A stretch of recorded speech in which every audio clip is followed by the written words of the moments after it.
Press the bell icon on YouTube and don't miss another update. The Prime Minister Narendra Modi-led government has floated the idea of bifurcating the Department of Personnel and Training, which essentially coordinates all personnel-related issues of the government. Now, we do know that this is just an idea, just a proposal, but it's important to understand what this idea is, what is the rationale behind it, and what would be its implications. And that's what we are going to look at today in Government Matters. In the studio with me today, I have Sania Dhingra, who's done this exclusive story for The Print. Do log on to theprint.in to read her story. And in fact, this is the second time in a row we have Sania on Government Matters, so goes to show how much we rely on her for our coverage of the bureaucracy. Sania, to begin with, I know we often talk about the DOPT, but there is often a lack of clarity as to what the DOPT really does. So can you just run us through the department's functions and what falls under it?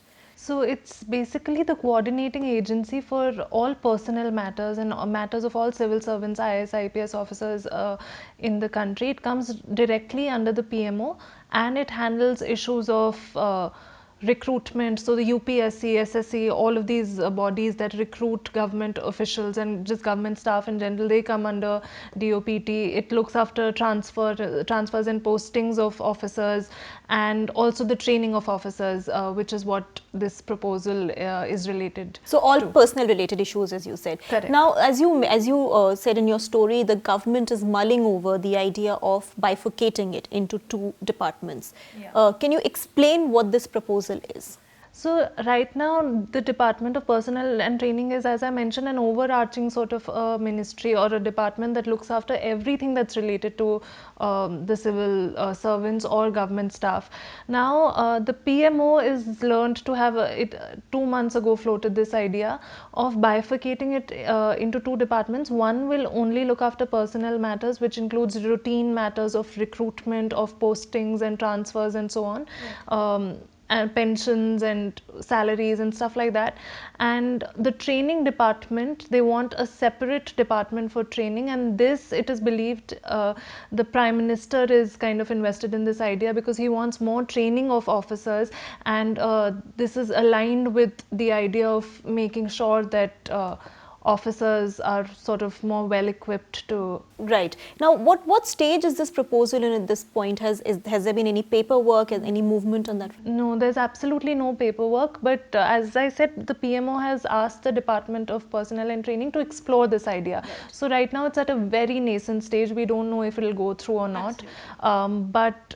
So verbally it has been communicated to the officers, and some senior officers are kind of now exploring the idea of doing this. Now that you say that the PMO wants this idea to be explored, can you explain why?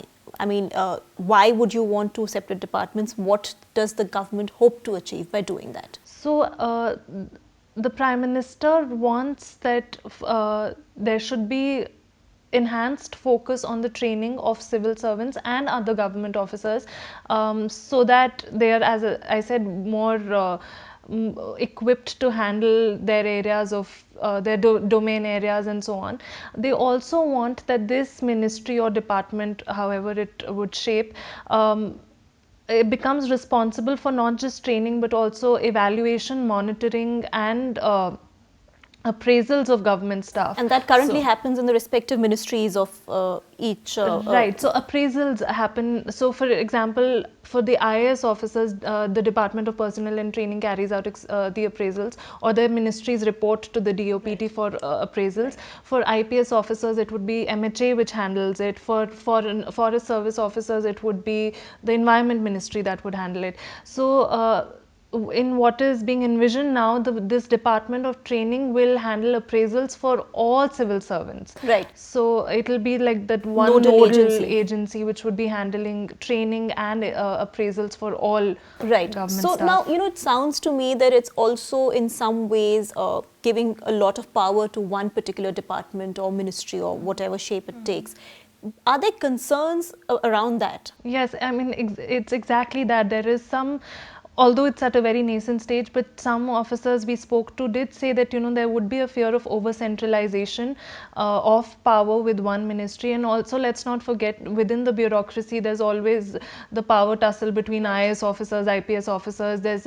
It's widely believed that IAS officers have this kind of hold, this kind of hegemony, and they don't allow officers from other services to get promoted or rise within the hierarchy.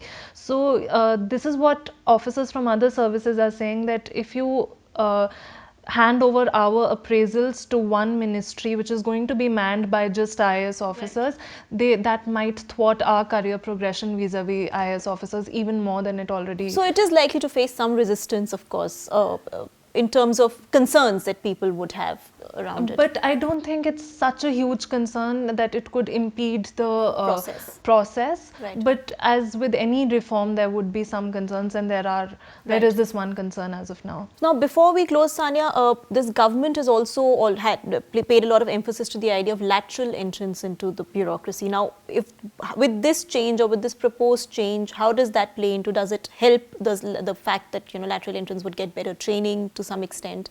So the idea of bringing in lateral entrance, or at least the stated idea, is to ensure that people who are trained for the job are and who are domain experts are in key positions, and it's this entire tussle between generalists and domain experts. So because the focus, the thrust in this government has been on domain expertise, I think this idea is well within its sort of the framework of ensuring better training of domain expertise and so on. So I think the lateral entry scheme can continue while the government also ensures that the existing bureaucrats get trained better.